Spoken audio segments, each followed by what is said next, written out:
mga leader ko. Okay. Good morning! Good morning! Ayan. Inspired na ba? Yes!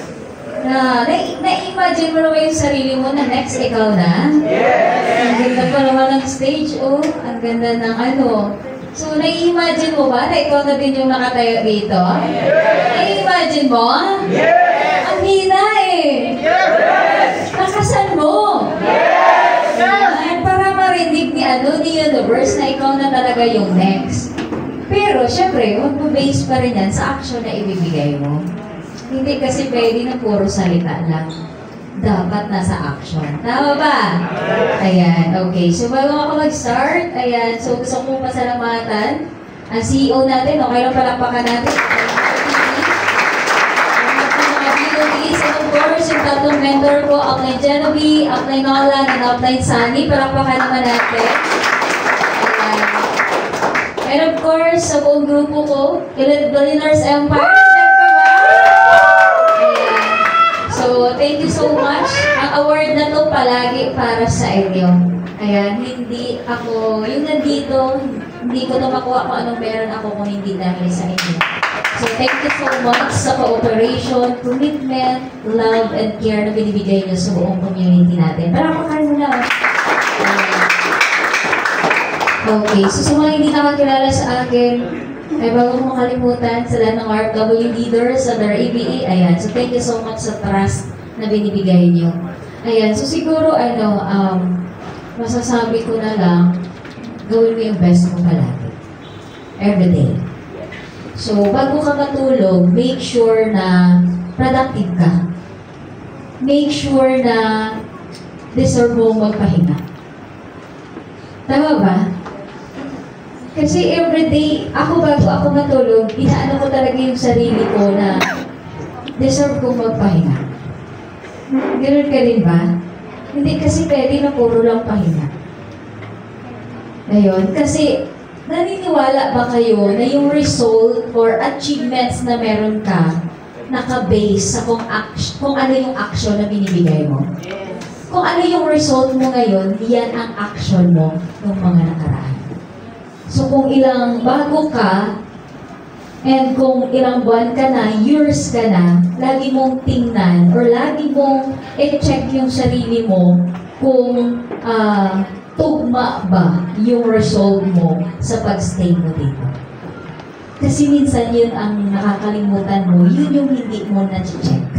Tama ba?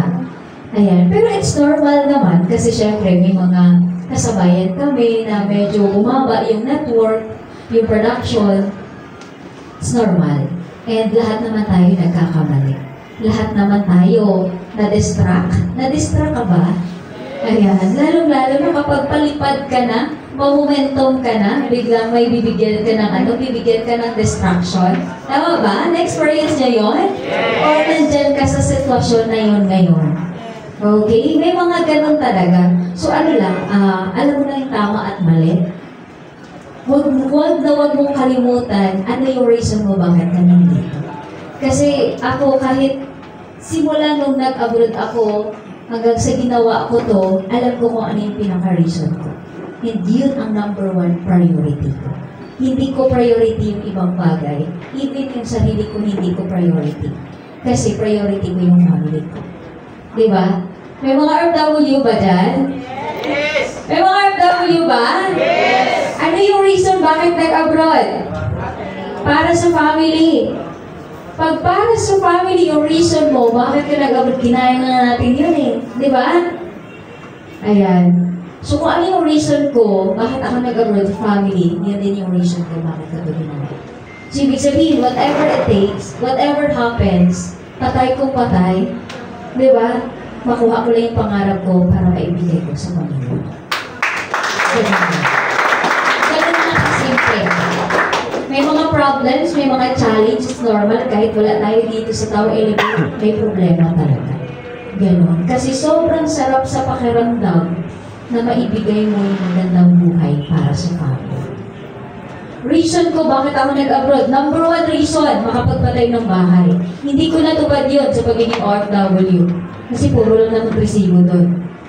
dito sa Tao Elevate, dahil sa ganitong opportunity, umuulan, bumabagyo, sobrang thankful ako kasi napatayan ko ng bahay ko. Ang sarap.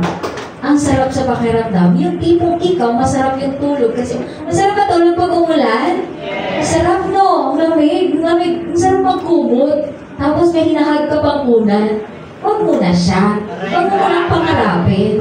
Kasi masarap mag-hug ng siya pag may pera. Tama. Kahit gaano kasarap may kahag, pag walang pera, hindi pa rin masarap. Lagi yung tandaan yan. Masarap na may hinahaga pag gising mo, may pera. Ganun yun. So kahit bata ka, alam ko yung mga nandito bata pa, alam ko yung mga nandito, yung ano pa, pero dapat magiging practical kayo, magiging matured kayo. Kasi hindi ka pa bata eh. Hindi ka pa bata. Kung ikaw bata ka, isipin mo yung mga magulang mo, life is too short. Hindi natin alam ano yung pwedeng mangyari sa mga magulang natin bukas. Hindi pwede na, since nandito na tayo sa Tao Elevate, hindi pwede na pag nawala yung isa sa mahal natin sa buhay, iiyak lang tayo. Minsan na, hindi pa natin kayang umuwi. Yung salasilip sa mga magulang mo sa mahal mo sa buhay, hindi mo pa magawa. So kung nangyari man yan sa inyo, sorry po sa mga nangyari na gano'n, sa mga naka-experience na gano'n, lesson learned na yun sa'yo. Na this time, huwag kang papayag na maulit yun. Tama ba yun? Ngayon. So pag nandito ka, para sa family yung reason mo, bakit mo ito gagawin? Para sa family yung reason mo, bakit ka lumuwas na dito ng Manila? Bakit mo ito ginagawa yung Tao Elevate? Sapat na reason na yun. Sapat na reason na yun na kahit ano yung mangyari, nahihirapan ka, na-block ka sa Facebook, may challenge, may problema, sapat na reason na yun pag family ang taya mo. Kaso nga lang, minsan, baka hindi naman sa family yung tayo mo. Or else, pagdating mo dito, may nakilala ka, nakalimutan mo na yung pinaka-reason mo, bakit ka nandito ngayon. Kasi bakit? Masaya puso mo eh. Masaya yung puso mo, kaya nakalimutan mo yung magulang mo na nag-aantay ng son. Nag-aantay ang magulang mo na bigyan mo ng magandang buhay kasi ang nasa isip mo, masaya ngayon ang puso. Tama ba? Kaya huwag niyong kalimutan. Huwag niyong kalimutan. Masarap maging successful, masarap may achievements pag kumpleto ka pa. Pag may nanay at tatay ka pa. Kaya sa lahat na nandito po, habang may nanay at tatay ka pa, do your best. Kasi ako, tatay na lang meron ako. Kaya ang goal ko, yung hindi ko na ibigay sa nanay ko, gusto kong ipuno sa tatay namin. Yun. So, even sarili ko, hindi ko priority. Hindi ko priority yung happiness ko kasi happy na ako na maibigay ko yung magandang buhay sa family ko. Kasi pag maibigay mo yung magandang buhay sa family mo, lalo-lalo na sa magulang mo, ikaw, happy ka na. Totoo. Ganun. Kaya yun muna yung unahin mo. I-set aside mo muna yung sarili mo. Madali na lang yan. Ang jowa, ang love life, pwedeng maghiwalay, pwedeng maghanap ng iba, ang nanay at tatay, kahit anong mangyari, nag-iisa.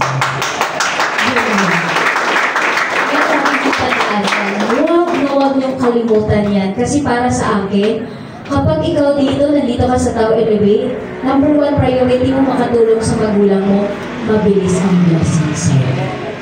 Mabilis ang blessings. Hindi din kami okay dati ng family ko. Dito ko lang yan na-realize sa Tao Elevate, kahit anong mangyari, ang ibang uuwian, kundi pamilya. Okay? Na-inspire ba kayo, ha? I hope na na-inspire ko kayo.